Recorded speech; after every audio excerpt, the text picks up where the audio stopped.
Welcome back, guys. Mark here for Animus Empire. This week we're talking about meditation, a topic that everybody talks about and a topic that everybody gets wrong. We're going to set the record straight here to show you where discipline comes from, how to get discipline. It's not by making yourself be disciplined. It's not by making yourself stay motivated. First thing to talk about with meditation, though, is there's actually two kinds of meditation. Nobody really talks about this, but yeah, there's two different kinds, and I would say very different kinds of meditation. The first one, this is the one that most people do. This is top down. This is when you do a guided meditation. You do affirmations. This is a breathing technique, right? This is focusing on the breath that you feel on your upper lip. This is when you're having a panic attack, and you tell yourself to focus on the word calm, which really isn't the best way to handle a panic attack. The best way to handle a panic attack is to focus on your breathing. And yeah, there is some good application to top-down meditation. This is going from conscious to conscious mind, or subconscious, focusing on some abstract idea outside of yourself. Whether it's your goals, whether it's affirmations that you want to give yourself. And I think that's great. I think this is all a great way to meditate. But it's not a substitute. It's not a substitute for the right way to meditate, for not the right way, but the more fundamental way of meditation, which is the opposite, right? Bottom up. Almost forgot how to spell bottom there. Bottom up. This is when you don't focus on some abstract, some goal outside of you. This is, you're not focusing on words or thoughts or, oh, I'm really sad, so I'm going to think of the laughter of children. This is getting in touch with what is going on in you. Look, meditation is just a technique. That's all it is.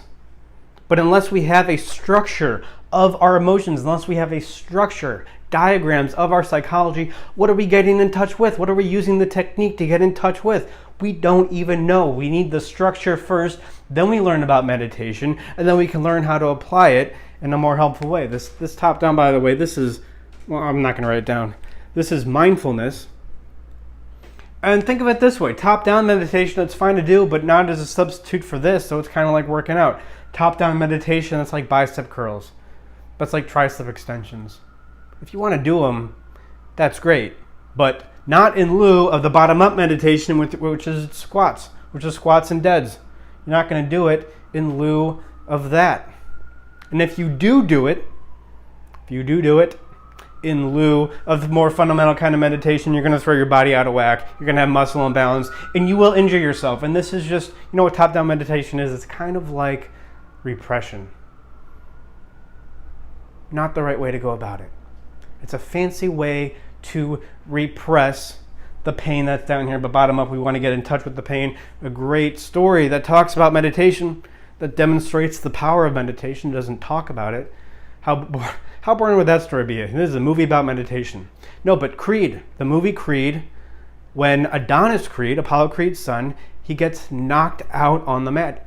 Pretty Ricky Connolly knocks out Adonis Creed, which there's no way Pretty Ricky Connolly would knock out Michael B. Jordan. I mean, Pretty Ricky, I guess he has good boxing technique, but Pretty Ricky Connolly is like the Bennett of Creed. Remember Bennett from Commando? The supposedly bad guy, the adversary of Schwarzenegger, but he had spaghetti arms. But not even spaghetti arms, like thinner. He had angel hair pasta arms. His arms were like hair, not hairy arms, not hair suit arms, but his arms were the diameter of hair. Anyway, that's what Pretty Ricky Connolly is in Creed. And he knocks out Adonis Creed, I think in the second to last round. And Adonis is unconscious. He has lost contact with his conscious mind. So all he has access to, like a waking dream in a sense, is his subconscious. And what comes up for him? Him being picked up from foster care by his stepmom. Rocky going through cancer. These are painful events. These are painful memories. And then his final vision is of his father. What is he doing? He is becoming at one with the Father. Your Joseph Campbell? Atonement with the Father, the at one-ment with the Father. That is what's going on here.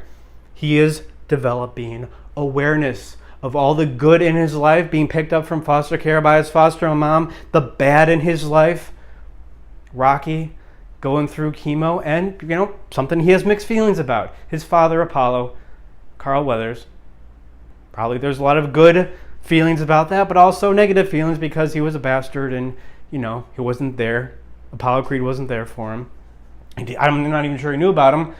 But yeah, this would be this is getting in touch. And then from there, what does the announcer say when Adonis Creed gets up? Like a man possessed by what though? The power of his unconscious mind.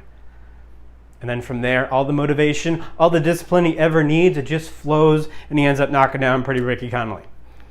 Even though he has much larger arms than him. Anyway, another story that demonstrates the power of meditation in a little bit different way, so I want to talk about it, is the movie It's a Wonderful Life with Jimmy Stewart. That movie from 80 years ago. That's what Clarence is. When Clarence the angel comes down, angels don't exist literally, but that doesn't mean they're not important. That doesn't mean they don't exist as metaphors. They mean something.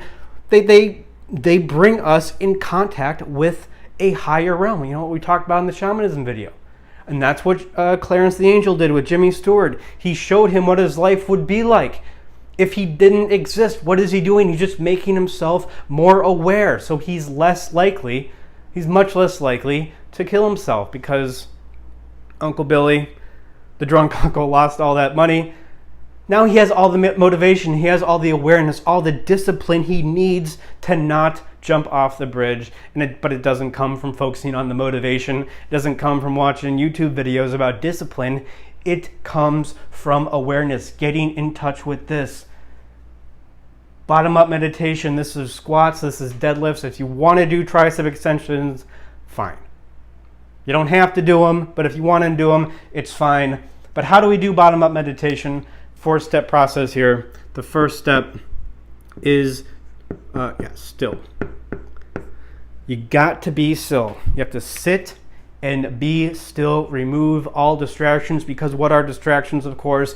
They are masks for the unconscious pain. What we want to do is we want to prepare our psychology. We want to make ourselves insensible. Knock ourselves insensible.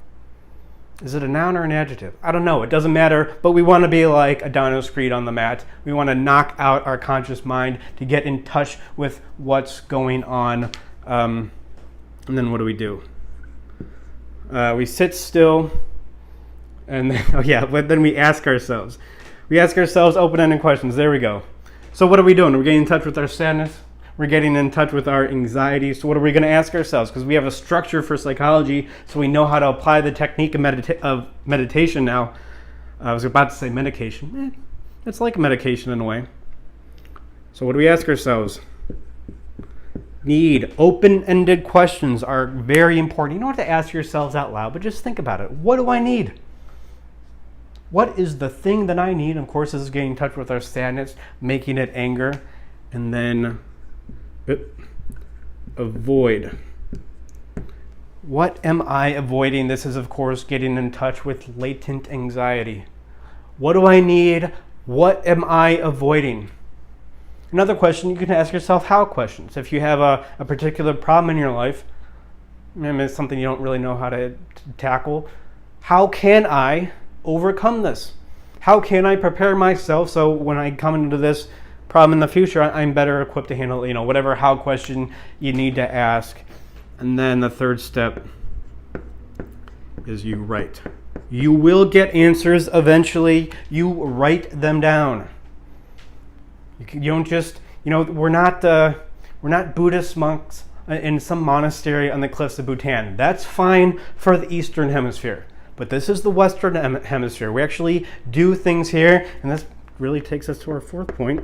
Gonna jump ahead of myself. You have to do.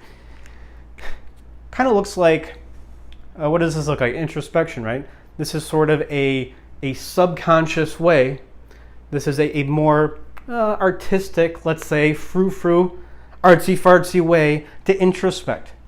Because we write down and we do. We have to do what we write down. You make a pact with yourself and say, if I write it down, I don't care how scary it is, I'm going to do it. Well, what if what I write down, what if I do, what if this is the bad decision? I'll go back to what I say about decisions. I don't care about you making bad decisions. That's not what's going to ruin your life. What's going to ruin your life is making no decision effectively at all. If you're afraid of making bad decisions, that means you haven't made enough bad decisions in your life. We do, like I said, this is not the Eastern Hemisphere. This is the Western Hemisphere. If you're listening to this, if you're watching this in the Eastern Hemisphere, come on, get in the Western Hemisphere. It's way better over here because we don't just sit on the cliffs of Bhutan and feel some divine insight and oneness. We write down our insights. We write down what we can do, and we actually do it. Action is part of meditation when you understand how regulation works, when you understand how your psychology works, when you understand what your psychology looks like, right? The tesseract into your mind, not your brain, but your mind. And this is what Adonis Creed did. He did something. He was able to knock down Pretty Ricky Connolly. Once he became aware, he got the discipline and all the motivation he needed. It was all within him. Same thing with Jimmy Stewart in It's a Wonderful Life. This is great stuff, guys. Meditation, I think it's incredibly important, but everybody gets it wrong. Scrub your mind clean of everything you've learned about meditation up until this point. And of course, you know what I'm going to say. Meditate on this. Talk about this with your friends. Like this video. Subscribe to the channel. We're going to be back next week for more. And in the meantime, keep on meditating until you can expand your awareness to be as excited for Creed 2 as I am.